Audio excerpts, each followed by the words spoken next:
Alright, so I'd say I'd do it eventually, so here we go. I'm gonna do adventure mode. I created a world specifically for adventure mode. Again, it's just short history world with only one dwarven civilization and one dwarven settlement. So when I play and make forts in the future in this world, I'll be hearing tales of the adventure we're about to make.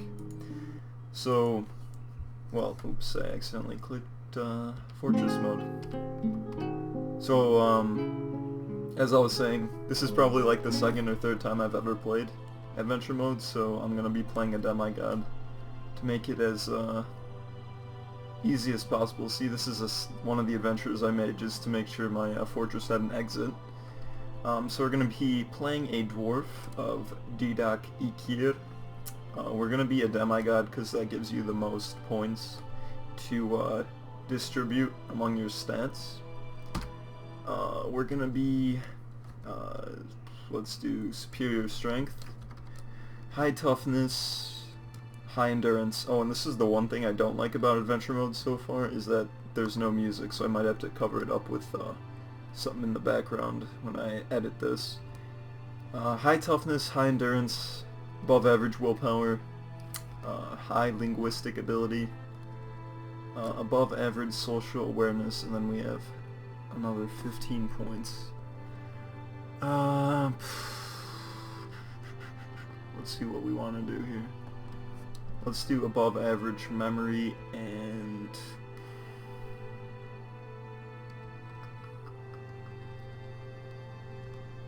above average focus and above average intuition. We're going to be playing a spear dwarf, so skilled spear dwarf. My first adventure I played died because he drowned because I didn't have any swimming points, so we're going to make him an adequate swimmer.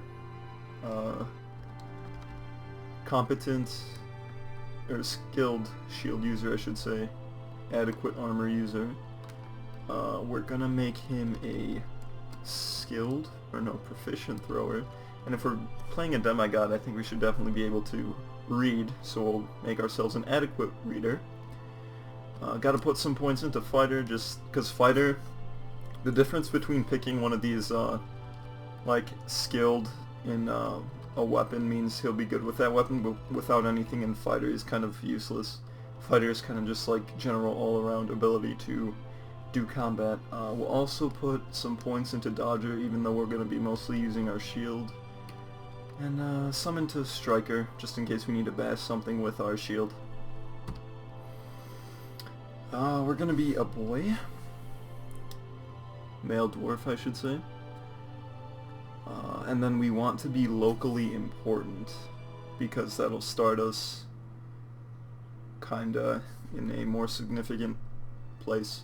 We're gonna change our name until we get something cool and worthy of a demigod. So let's do randomize until we get something cool. This might take a while.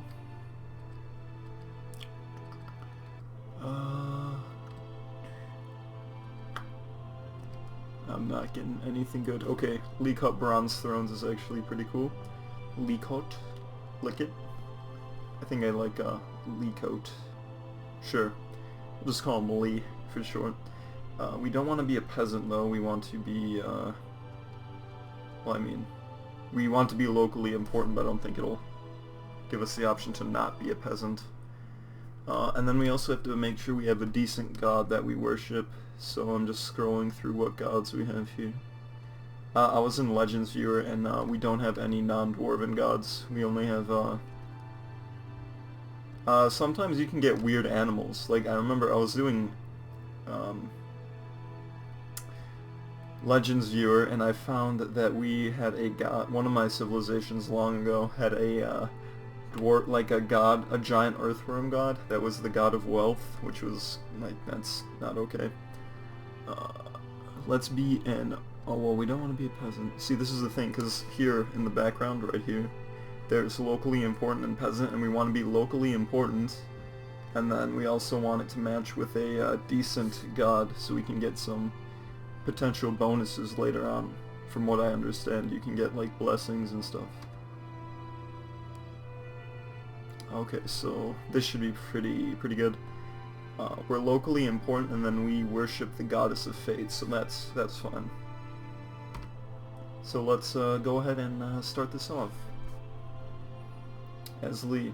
Okay. So we don't really know what we're doing. We have a steel spear though, so that's really good. Let's check our inventory. We have a steel spear, a bismuth bronze shield, nothing too good other than that. Just pretty standard clothes. So let's go ahead and start exploring our fort. What is this, an axe dwarf? Oh, it's a mace dwarf. Okay, let's look at our, how we look first. Let's look at our description. We're incredibly muscular, so this dwarf is already modeled after me. Sideburns are braided. He has a long mustache that is neatly combed. He has a very long braided beard. He has very long hair, which is braided. He has amethyst eyes. He has a scratchy voice, broad nose, a narrow head, narrow ears, ecru-colored hair, and his skin is dark peach. Let's talk to this mace dwarf and see what's going on. Hey Lee, says Toon Keskalnabar. Let's see, we'll reply to this greeting. Seek this place if... okay. Match quest? Wait, our people have been tormented by a fearsome foe. Match quest, the sculptures of rapidity, is in the dunes of Finns. Seek this place if you want to hunt Themeli the giant. I want to hunt a giant. Looks like we got our first quest. We're gonna ask our friend Toon, who also doesn't have too much armor. Well, he does actually. He has a copper mace, a bismuth bronze shield, iron chestplate, or a steel breastplate actually, a iron cap. So he's pretty decently armored. We're gonna ask him if he wants to tag along on this quest to kill this giant. If it'll let me. Ask about the whereabouts. He's in the Dune of Finns. Okay. I definitely need to find some music, because it is deathly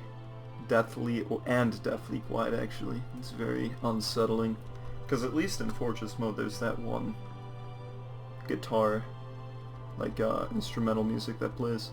We're going to ask listener to join us on adventures. I will travel with you if you lead me to glory and death. Well, you know, that's what I plan on doing. I don't know. I don't know about getting followers, so if we say goodbye, will he... Okay, he's glowing blue, so I'm assuming he's a follower now. Who's this? A human crossbowman. Do you also wanna... because we could use a ranger. Great listener. Let's see.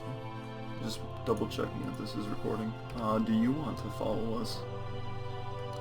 Because we are about to go kill a giant, I guess. Okay, and you're gonna join us too, so we have quite the crew going on here.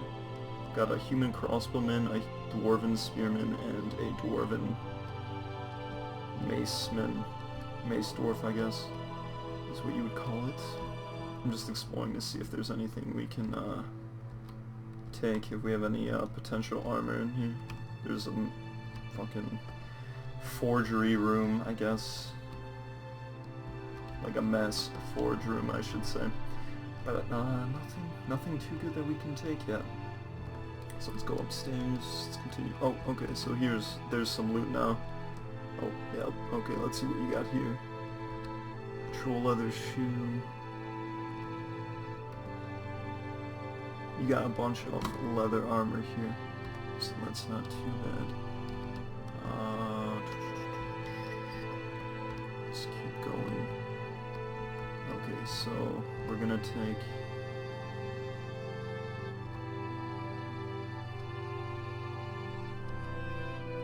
take this troglodyte leather helm. Oh, we're prone. Didn't want to do that. We're gonna take gremlin leather trousers, these leather mittens, and these leather high boots, of course, because high boots, you know, as I learned while playing Fortress mode, that leather high boots will completely cover you. We'll also take this robe and this leather hood. Okay, now the inventory management I learned is fairly odd. In order to equip new armor, you have to remove your previous armor first.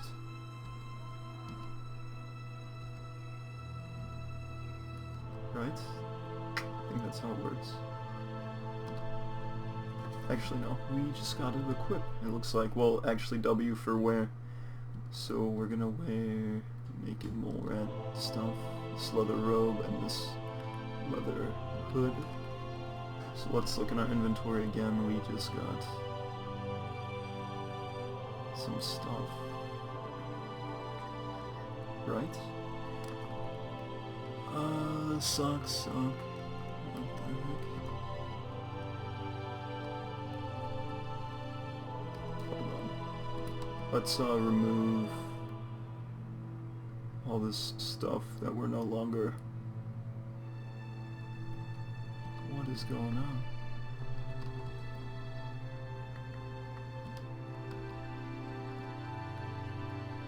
Oh, maybe we want to drop. That's what we should be doing. Okay, so let's go to W for wear. We want to wear this troglodyte leather helm. Correct? Is that what we're wearing now? This equipment system is so odd. We definitely need to wear something on our head or else we're just gonna get shreked immediately. Okay, so we're wearing the helm and the hood now. Another thing that's kind of offsetting compared to Fortress mode is that instead of using plus and minus to scroll through menus, you use the asterisk and the one of the like slashes. I don't know what it's called, but it's weird. So not weird, but different. So we're gonna just drop all this stuff that we just unequipped. H. Okay, so let's just double check our inventory. So we're wearing silk gloves, silk socks, actually pigtail fiber socks. We're also wearing llama wool shoes, which we shouldn't be. We should be wearing these boots that I equipped.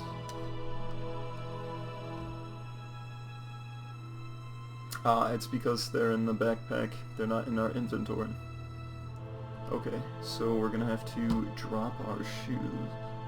Drop these shoes again, I should say. It's a really convoluted system.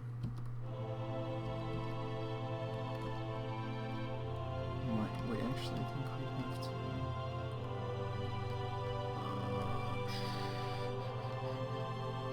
how would I go about doing this? He asks himself, while no one is able to respond.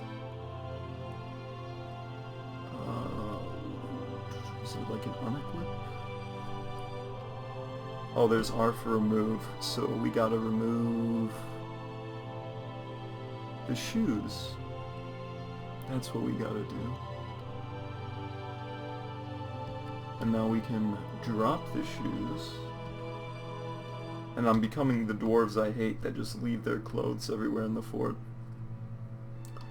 And then we wear the high boots. We figured it out, guys. Okay, so final recap on our equipment. Got a steel spear, a bismuth bronze shield. We got silk gloves, pigtail fiber socks.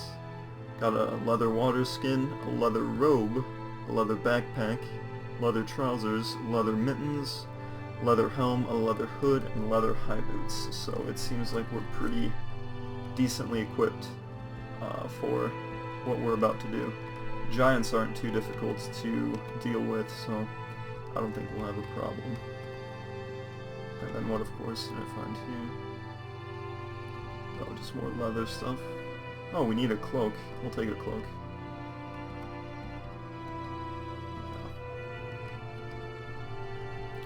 This cloak's all double up on the body armor. Let's just hope we can find our way out of here now.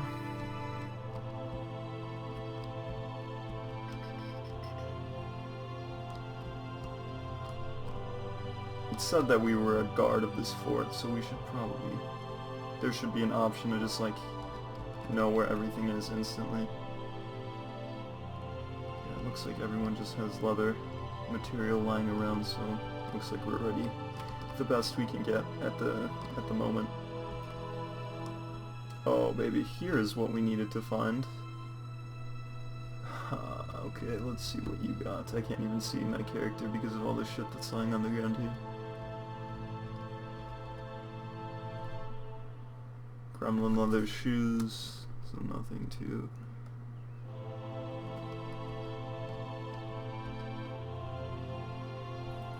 I don't want to see, like, I feel bad taking this stuff because we already have decent equipment. Yeah, like, this is all just leather stuff again. I'm just gonna hit the look key and see what we can find. If there's any, The reason I invested so many points into throwing is because I want this to be like a throwing character, so if there's any additional spears, I'm definitely gonna take those. But these dwarves are definitely smart because they know that they have an overabundance of leather, so they decided to make leather armor instead of leather... Or they decided to make leather armor and metal weaponry, so I'll give them compliments to that. I'm seeing a bunch of silver spears, which would be fairly heavy to carry around. I don't see any steel spears. Even though technically, if I threw a silver spear, the impact it would have would be very heavy, but it would be kind of a tough throw. So we're just gonna take a couple of these silver spears, I feel like. Yeah. So we're going to hit G and D and pick up the silver spear, and where was that other silver spear we saw? You'd think dwarves would be smarter than to make silver spears, when obviously silver maces and silver hammers are what you would do in that case. Okay, so we have 2 silver spears, and I don't think there's any good armor in here, so we're just gonna go ahead and take off. I think, yeah, there's a bunch of activity going in here. So, like I said, I played another adventure in the same civilization just so I could have a decent idea of where to go. I made a previous character in a previous world where my fortress did not have an exit at all, so that was quite interesting. There was just no way to get in and out of the fort, so I'm assuming that civilization messed up in the world gem. Alright, and you can see that our party of 3 actually managed to find its way out of the forts. This episode's already running a little bit long, so of course nothing happened within the first 20 minutes, but next episode we'll go ahead and start tracking down this giant. So if you enjoyed, make sure you subscribe, like, and I'll see you next time.